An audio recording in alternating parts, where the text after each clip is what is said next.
Welcome to another episode of the Reach Your Prime podcast. I'm your host, Jared Barnes. Have a very special guest today, Mr. Rennie Curran.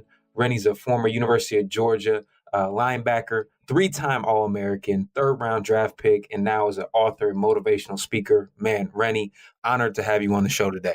Man, thanks so much for having me, Jared. And I'm excited just to dive into your story. Rennie, would you be willing to briefly share your story?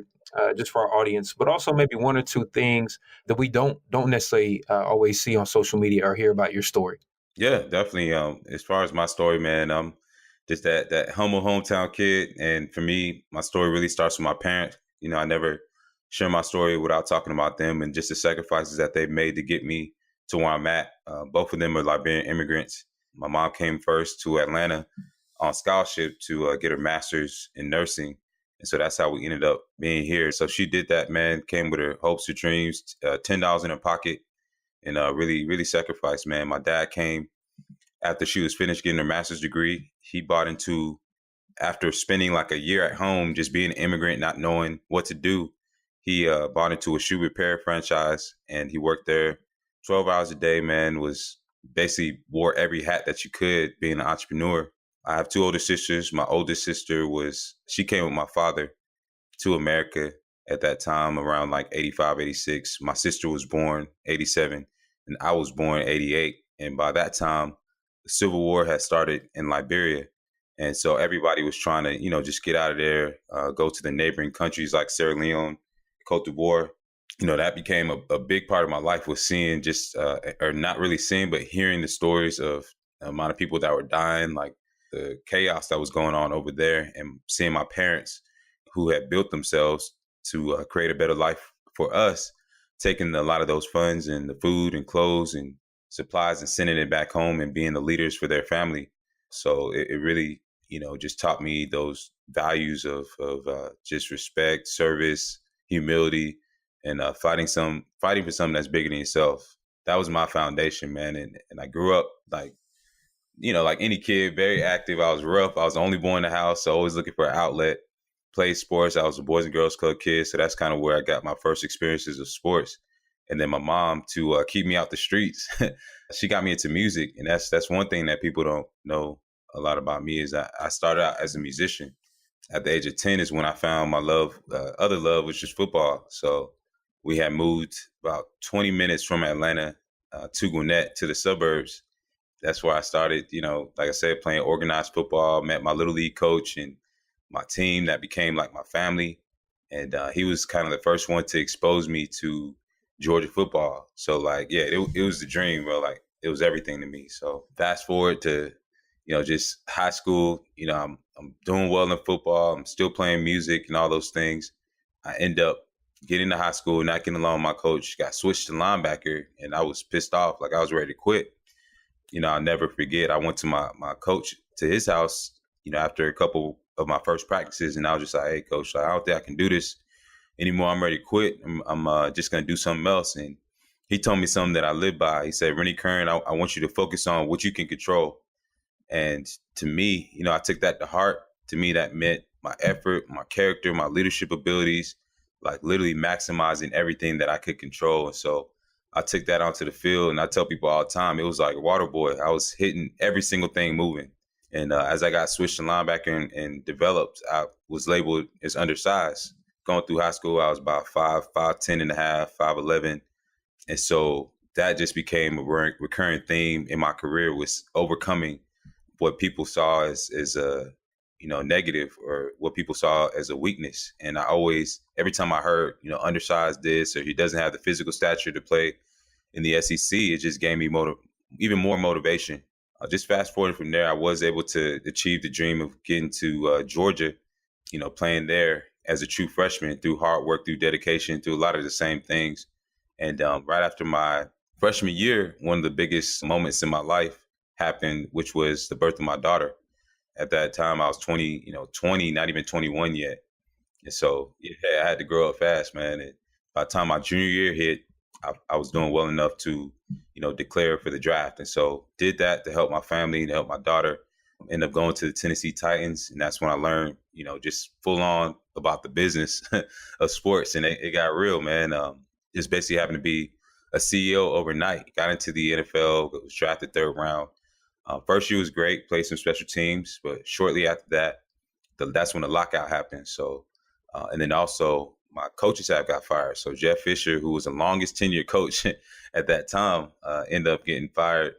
And yeah, it just started like that whole new trajectory for me, which was, new coaching staff came in, new draft picks, end up getting cut, after doing my best. It was like the first time I had done my best at something that went over the edge, but still it was not good enough. And I ended up back home. And at that point, I'm just like, dang, I'm not wearing that jersey anymore. I kind of lose that identity of being an athlete for a long stretch. And it was the first time where I really had to face myself and ask myself, like, who are you? Outside of this jersey, who is Rennie Curran? And at that point is when I really started digging deep into like the things that I could present to the world. How can I provide value? And I did a self-inventory. I went through all my skills and things that I feel like could add value to somebody. And one of the things I landed on was my story and how rare it was. From there, I was reading lots of books and going to a lot of different workshops. And I decided I was going to take the leap of faith and write my first book. I basically used the analogy of being a free agent as a metaphor for life, just to talk about how we all face those times of uncertainty, those times where we get into like a no man's land place in life. So whether you get fired from your job, you lose your business, you graduate, but you don't get that job right away. Like those times where we don't lost, we don't really know where we're going. And I talk about just how you can build yourself during that time, how you can develop, true self-confidence, true self-motivation, true self-discipline in those times and how you really learn what really matters most in life. I finished the book 2013 because I came back to University of Georgia and everything. So I finished it while I was there. And then from there, went up to Canada, started playing up there. And it was that same grind, man, just waiting on an opportunity.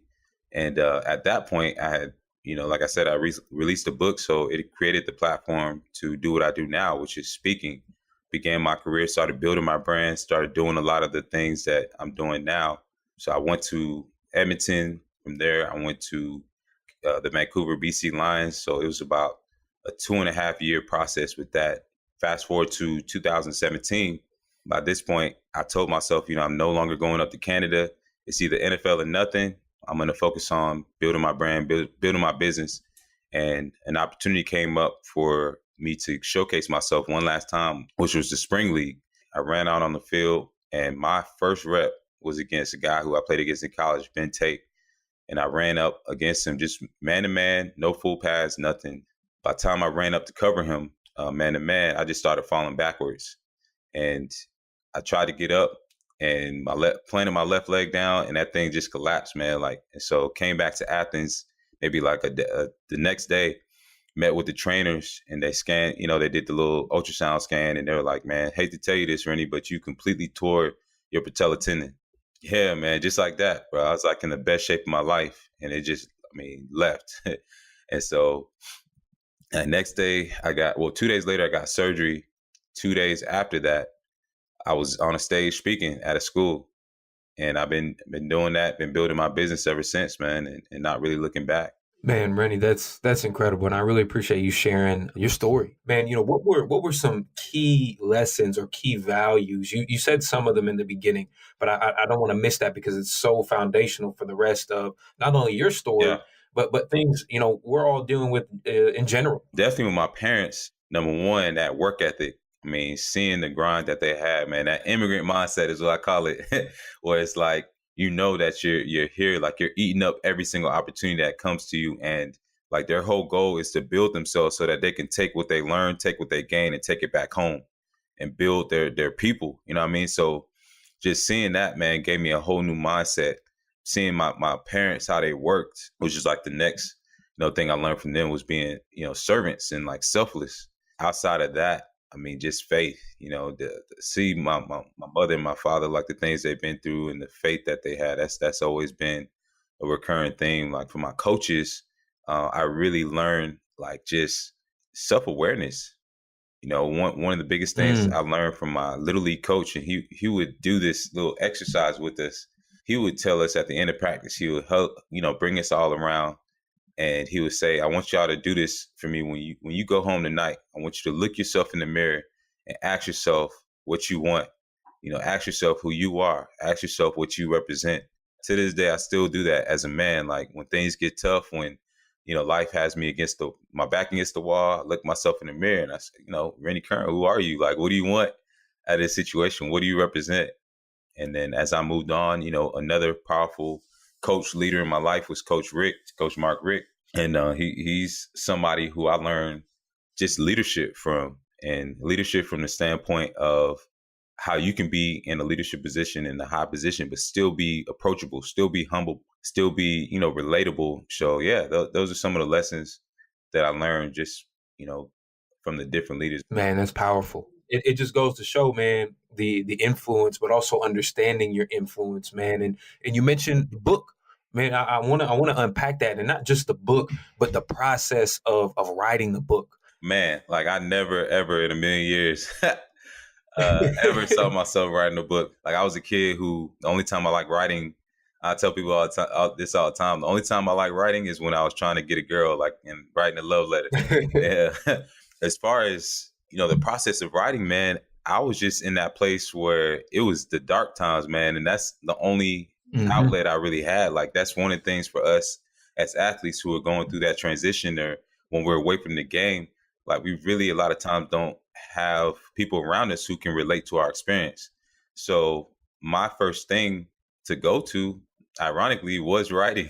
It just got to a point where I was like, man, I need an outlet. Like I need to vent. And so I started writing. And in the process of writing, it was really therapeutic and really spiritual, just kind of journaling and reflecting on all my experiences. And that's when I kind of thought about, just how many other people would be in this position, how many people were going through this. I realized like people need to hear something encouraging. They need to hear my hear Hmm. my story. And I was like, man, my story has value, after going through that self-evaluation of my skill sets. And so the process for me really just started with just writing, like just venting, not even worrying about the structure of it, or, trying to be perfect. Like I feel like that holds so many people back when it comes to writing a book, is they want to write a bestseller on the first with the first draft, with Right. the first draft. And so I just started writing, man, and just getting it all out. And then from there, I continued just learning about the writing process. So I watched a lot of YouTube videos, read a lot of books. I talked to other authors, and it just started to all come together. So once I set that foundation of kind of where I wanted to go with the book, and thought about my target audience and what they needed to hear in this moment, what could help them get out of this pit or this dark place, that kind of gave me the structure for the chapters that I would write, and like how, the content of each chapter, if that makes sense. Like Hmm. I just thought of, okay, by the end of this chapter, what do they need to know? What stories will drive my points, and all those things. So that's what really kind of helped me get that structure. And then as far as the process of writing, I would wake up like at 4 o'clock in the morning and just say, okay, for these next 2 hours, I'm going to just write. I'm going to work on chapter one for this week. For these next 2 weeks, I'm going to work on chapter one, and then I'll move on from there. So it was really just about discipline. That's probably the hardest part. What kept me away from that writer's block and from what a lot of people face, like kind of getting stale and losing the inspiration, was compassion. Every time I got, down or thought like, man, why should I write this book? I'm a football player. Nobody's going to care. I just thought of like all those people who would be benefiting from this book, like all the people who would be in the same position I was at that moment. And that's what really drove me to do it and to finish it. And when I lost inspiration as well, one of the most powerful things that I did is I went to a bookstore. I went to a Barnes and Noble, and I just looked around at all the books. And when I looked around, I saw science books, and I saw cookbooks, and I saw all types of books, man. And I thought to myself, if all these people can write books and have been somewhat successful enough to get it in the Barnes and Noble, then why not me? I love that. I love that, man. And you alluded to it a little bit, but I want to take this last step here and just talk about your transition now into business.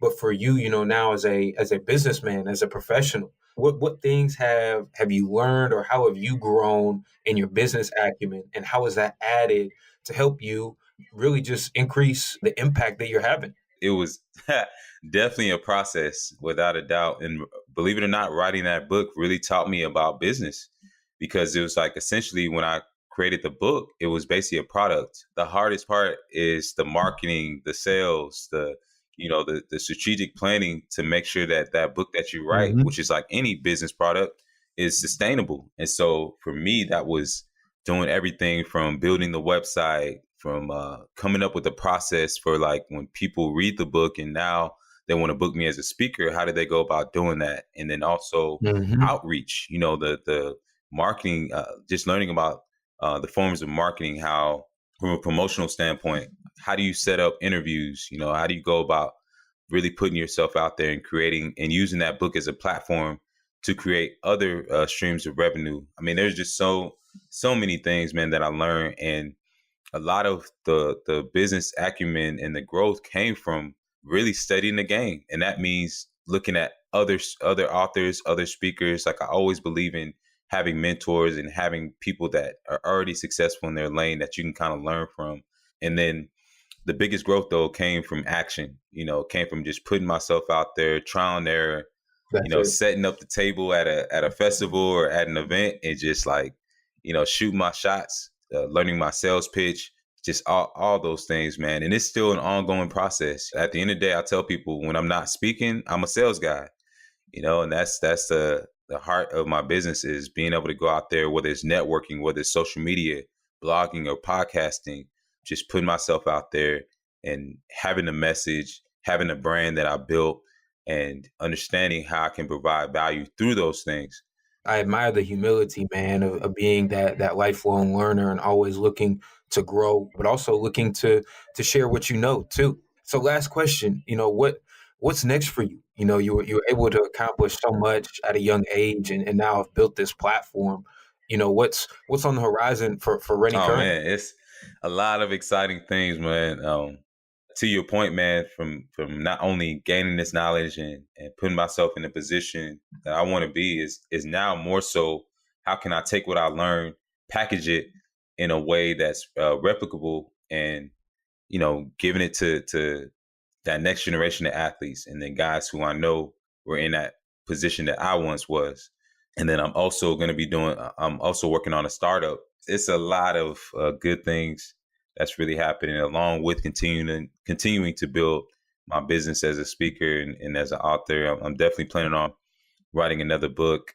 The biggest one, and I'll go ahead and talk about my nonprofit. That's probably the biggest thing that I'm working on next. And it's going to be called the Game Changers Foundation. Yeah, it's going to be all about helping athletes in sports, business, and life. And a lot of the stuff is aligned with what you're doing with Prime U.